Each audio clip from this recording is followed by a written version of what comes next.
Pernah gak sih kalian lihat sebuah data dan ngerasa, wah ini udah pasti bener? Hati-hati, karena kadang angka itu bisa cerita sesuatu yang meyakinkan banget, tapi sekaligus sangat menyesatkan. Hari ini kita bakal jadi detektif data buat memecahkan satu misteri besar di dunia bisnis. Nah, ini dia pertanyaan utamanya. Gimana ceritanya sebuah angka yang di atas kertas kelihatan sempurna, tanpa celah, justru bisa bikin sebuah perusahaan raksasa hampir hancur lebur? Kok bisa ya? Oke, coba kita bayangin dulu situasinya. Ada perusahaan yang baru aja keluarin jutaan dolar buat produk baru yang super premium. Semua data di dashboard mereka hijau, angkanya bagus-bagus semua. Tapi, begitu dilempar ke pasar, produk itu gagal total. Ruangan yang tadinya penuh optimisme mendadak jadi penuh tanda tanya. Oke, investigasi dimulai. Tersangka pertama kita adalah sosok yang paling kita kenal, si rata-rata, atau dalam bahasa kerennya, min. Gampangnya gini, min itu satu angka yang katanya sih mewakili semuanya. Kita lihat ini di mana-mana, di berita, di laporan kantor, dan kita cenderung percaya aja. Kelihatannya aman dan bisa diandalkan kan? Tapi coba kita selidiki lebih dalam ya. Nah, disinilah letak permainannya. Mian ini punya dua sisi. Alibinya kuat. Dia jago banget buat memprediksi hal-hal yang sifatnya total, misalnya total pendapatan pasar. Tapi kejahatannya tersembunyi. Dia gampang banget dikelabui sama nilai-nilai yang aneh, yang kita sebut outlier, atau data yang beda banget dari teman-temannya. Dan inilah bukti kejahatannya. Perusahaan ini lihat pendapatan rata-rata yang tinggi banget dan langsung mikir, wah target pasar kita orang kaya semua. Padahal angka itu ditarik ke atas sama segelintir orang yang super kaya.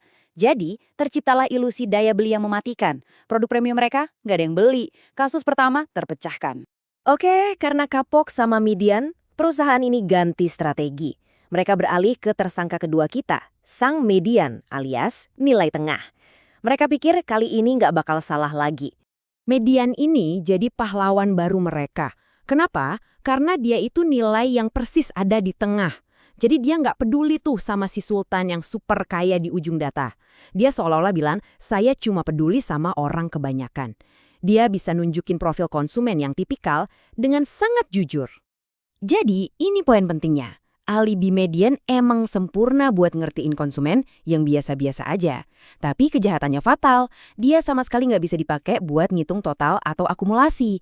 Dan disinilah jebakan berikutnya dimulai.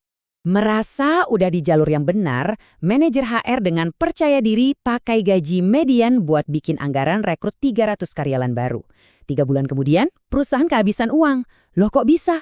Ternyata median ini menyembunyikan fakta kalau biaya buat rekrut beberapa orang super ahli dengan gaji selangit itu ternyata menguras seluruh sisa anggaran. Oke, setelah 2 kali kejeblos di tengah-tengah data, ada satu analis muda yang mikirnya beda. Dia nggak lihat ke tengah lagi tapi justru ke pinggiran data, ke nilai minimum dan maksimum. Dan dia nemuin sesuatu yang kita semua pasti familiar. Tim marketing mereka ternyata sengaja cuma pamerin satu angka, nilai maksimum. Diskon hingga 70%. Mereka kasih kita janji yang paling manis. Ini tuh senjata psikologis. Mereka pancing kita datang dengan iming-iming diskon 70%. Tapi mereka sembunyiin fakta kalau diskon minimumnya, diskon yang didapat kebanyakan orang, cuma 10%. Kita semua pernah ngerasain ini kan, datang dengan harapan tinggi, pulang dengan rasa kecewa. Jadi, ini udah bukan soal angka lagi. Ini soal kepercayaan. Dengan cuma nunjukin angka terbaik dan nyembunyiin sisanya, mereka secara perlahan menghancurkan kepercayaan pelanggan. Sebuah pelajaran mahal yang tersembunyi di pinggiran data. Sekarang kita masuk ke babak final, teka-teki terakhir, dan ini yang paling bikin pusing. Si analis muda tadi sekarang berdiri di depan para direksi, bawa satu data baru yang seharusnya jadi kabar super baik. Dia nunjukin angka ini, 10. Angka sempurna. Median kepuasan pelanggan mereka adalah 10 dari 10. Artinya apa? Secara teori, lebih dari setengah pelanggan mereka itu super duper puas sama layanan mereka.